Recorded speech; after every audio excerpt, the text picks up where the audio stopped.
जय सद्गुरुदेव, जय पदशरणम।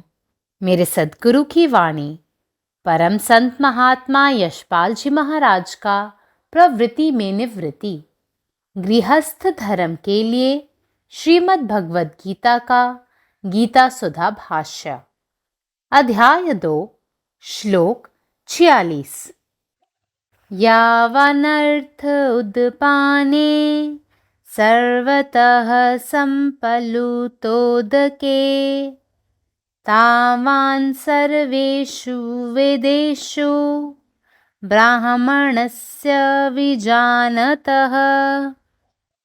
चारों ओर पानी की बाढ़ आ जाने पर छोटे जलाशय से जितना अर्थ या प्रयोजन रह जाता है, अर्थात कुछ भी काम नहीं रहता, उतना ही प्रयोजन आत्मज्ञान प्राप्त ब्राह्मण, ब्रह्म को प्राप्त व्यक्ति को सब कर्म कांडात्मक वेद से रहता है। अर्थात सिर्फ काम्य कर्म रूपी वैदिक कर्म कांड की उसे कुछ आवश्यकता नहीं रहती। ब्रह्मानंद की प्राप्ति होने पर आनंद के लिए वेदों की क्या आवश्यकता है? कुछ नहीं। परंतु इसका मतलब यह भी नहीं है कि इन धर्मानुकूल कर्मों को ज्ञानी पुरुष न करे, बिल्कुल छोड़ दे। यद्यपि इन कर्मों का फल ज्ञानी पुरुष को अभीष्ट नहीं होता, तथापि फल के लिए न सही तो भी यज्ञ योग आदि कर्मों को अपना शास्त्र विहित कर्तव्य समझकर वह कभी छोड़ नहीं सकता। For the truly enlightened Brahmagyani, the utility of the Vedas, Vedic rituals is comprehended in the right knowledge, Gyan, just as the utility of the tanks is comprehended in that of the all-spreading flood of water. Karma, when undertaken with no anxiety for the results, integrates the personality. When heart thus gets purified, a clearer, discriminative power comes to play through it, and in its light, truth becomes clearly self-evident.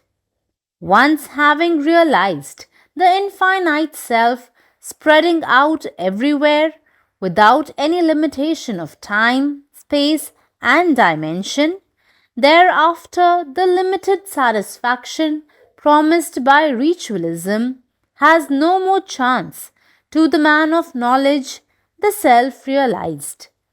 Om. నా సద్గురు సందేశం గీతాసుధ పరసత్ మహాత్మా శ్రీ యశపాజీ మహారాజ్ వారిచే ప్రతిపాదించబడిన ప్రవృత్తిలో నివృత్తి గృహస్థ మార్గంలో గీతా భాష్యము అధ్యాయము 2 సాంఖ్యయోగం శ్లోకం 46. నలువైపులా నీటి వెలువ వచ్చాక చిన్న జలాశయంతో ఎంత ప్రయోజనం ఉంటుంది అనగా దాని అవసరం ఏమీ ఉండదు. అదేవిధంగా ఆత్మజ్ఞానం పొందిన బ్రాహ్మణునకు అంటే బ్రహ్మజ్ఞానం పొందిన వ్యక్తికి సమస్త కర్మకాండతో కూడిన వేదముతో అంతే ప్రయోజనం ఉంటుంది. అనగా కేవలము కామ్యకర్మాత్మకమైన వైదిక కర్మకాండతో అతనికి అవసరమేమీ ఉండదు. బ్రహ్మానందాన్ని పొందిన పిమ్మట ఆనందాన్ని పొందుటకు వేదాల అవసరం ఏముంటుంది? ఏమీ లేదు. అయితే ధర్మానుకూలమైన ఈ కర్మలను జ్ఞాని అయిన వాడు చేయడని కాదు దీని అర్థము. పూర్తిగా విడిచిపెట్టినని కాదు. జ్ఞాని అయిన పురుషునికి ఆ కర్మ ఫలితాల మీద కోరిక ఉండదంతే. ఫలితం కోసం పనులు చేస్తాడనేది సరికాదు. అయినను యజ్ఞ యాగాది కర్మలను శాస్త్రవిధ కర్తవ్యంగా భావించి వాటిని ఎన్నడూ విడిచిపెట్టాడు. పరమాత్మ నీవే ఉన్నావు, నీ ఇష్టమే నెరవేరాలి. జై సద్గురుదేవ్, జై ప్రసరణం. സദ്ഗുരുവിൻ്റെ സന്ദേശം അദ്ധ്യായം 2 ശ്ലോകം 46. ചുറ്റും ജലപ്രവാഹമുണ്ടാകുമ്പോൾ ഒരു ചെറിയ ജലാശയത്തിൽ അത്രയും വലിയ പ്രയോജനം ഉണ്ടാവില്ല. അതായത് ജലപ്രവാഹത്തിൻ്റെ പ്രതിഫലനം ഒന്നും അവശേഷിക്കില്ല. അതേപോലെ വേദങ്ങളിൽ നിന്ന് ആത്മസാക്ഷാത്കാരം നേടിയ ഒരു ബ്രാഹ്മണന് അതേ ഉദ്ദേശ്യം അവശേഷിക്കുന്നു. അതായത് കമ്യ കർമ്മത്തിൻ്റെ രൂപത്തിലുള്ള വേദ ആചാരങ്ങൾ മാത്രം അയാൾക്ക് ആവശ്യമില്ല. ബ്രഹ്മാനന്ദം നേടിയതിനു ശേഷം സന്തോഷത്തിന് വേദങ്ങളുടെ ആവശ്യകത എന്താണ്? ഒന്നുമില്ല. എന്നാൽ ഇതിനർത്ഥം ഒരു ജ്ഞാനി ഈ മതപരമായ പ്രവർത്തനങ്ങൾ ചെയ്യരുതെന്നോ അവയെ പൂർണ്ണമായും ഉപേക്ഷിക്കണമെന്നോ അല്ല. ഈ പ്രവർത്തികളുടെ ഫലം ഒരു ജ്ഞാനി ആഗ്രഹിക്കുന്നില്ലെങ്കിലും ഫലത്തിനു വേണ്ടി അല്ലെങ്കിലും യാഗം, യോഗ തുടങ്ങിയ പ്രവർത്തികൾ വേദങ്ങളിൽ നിർദ്ദേശിച്ചിരിക്കുന്ന തൻ്റെ കടമയായി കണക്കാക്കി അയാൾക്കൊരിക്കലും അത് ഉപേക്ഷിക്കാൻ കഴിയില്ല. പരമാത്മാവ് നീ തന്നെ, നിന്റെ ഇഷ്ടം പൂർണ്ണമാകട്ടെ. ജയ് സദ്ഗുരുദേവ്, ജയ് പദശരണം. जय गुरुदेव, जय पदशरण. जेव्हा सर्वत्र पाण्याचा पूर येतो तेव्हा एका लहान जलाशयाचा किंवा तलावाचा उद्देश उरत नाही, म्हणजेच त्याचा काहीही उपयोग होत नाही. त्याचप्रमाणे आत्मज्ञानी ब्राह्मण, ज्याला ब्रह्मप्राप्ती झालेली आहे, सर्व कर्मकांड समान वेदापासून वंचित राहतो, म्हणजेच त्याला काम्यकर्माच्या स्वरूपात केवळ वैदिक कर्मकांडाची आवश्यकताच नसते. ब्रह्मानंद प्राप्त झाल्यानंतर आनंदासाठी वेदांची काय आवश्यकता आहे? काहीच नाही. पण याचा अर्थ असा नाही की ज्ञानी व्यक्तीने धर्म अनुपालन करणारी कर्मे करू नयेत, त्याने ती पूर्णपणे सोडून द्यावी असे नाही.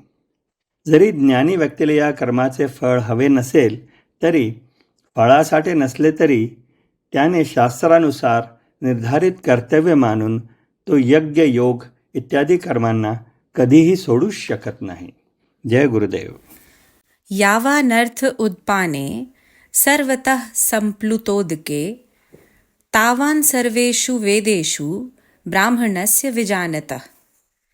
चारू दिस जखन बाढ़ि के पानि भरि जाइत अछि तखन छोट पोखर सँ की प्रयोजन रहि जाइत अछि? किछ नहि. तहिना जे ब्राह्मण आत्मज्ञान प्राप्त कऽ लैत अछि, माने जे ब्रह्म में लीन भऽ जाइत अछि, तकरा लेल सब वैदिक कर्मकांड, विशेषतः काम्य कर्मक माने फल आ भोगक लालसा सँ कयल गेल पूजा के किछ प्रयोजन नहि रहि जाइत अछि. जखन ब्रह्मानंदक प्राप्ति भऽ गेल तखन आनंद लेल फेर वेद के की आवश्यकता रहि जाइत अछि? किछ नहि. मुदा एहिसँ ई अर्थ नहि निकलैत अछि जे ज्ञानी पुरुष एहि धर्मानुकूल कर्म सबके एकदम छोड़ि दिए. ओहि कर्म सभक फल ज्ञानी लेल कखनो अभिलाषित नहि होइत अछि. तैयो फल लालसा लेल नहि, वेद विहित कर्तव्य बुझि कऽ यज्ञ, योग आ अन्य विधानक कर्म ओ नहि छोड़ि सकैत अछि. अखिल भारतीय संतमत सत्संग, पंजीकृत दिल्ली, मुख्यालय B20 CC colony, Rana Pratap Bagh के सामने, दिल्ली. सत्संग आश्रम संत यशरूप तपोभूमि परिसर, अनंगपुर, जिला फरीदाबाद, हरियाणा.